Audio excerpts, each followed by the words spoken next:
kanina, tanghali, pumasok siya sa opisina ng majority leader. Pumasok sa opisina ng majority leader.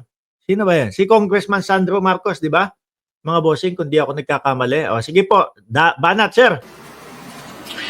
Sinara niya yung pintuan, tapos sabi niya, Mala FPJ yata to. Sinara niya yung pintuan. Ha!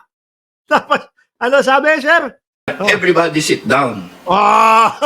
Iba din ang tama, ano?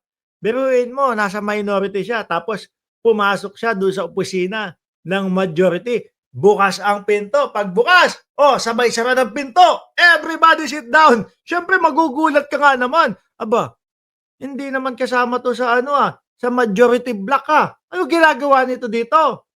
Pero sabi nga bilang marespeto at nasa tamang pag-iisip, yung majority leader, mga bossing, kumbaga, sige, hayaan mo lang. Tingnan natin kung ano ang sasabihin. Di ba? Tuloy. No?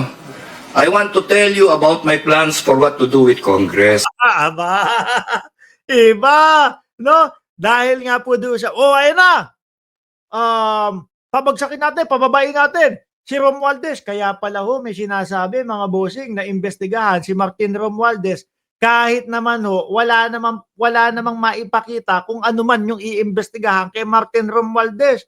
May plano pala. Ipapakinig po doon sa mga congressman kung ano ang plano niya para sa Kongreso daw. Sige nga po, ano po ba ang plano sa Congress? Sabi niya, I am running for speaker.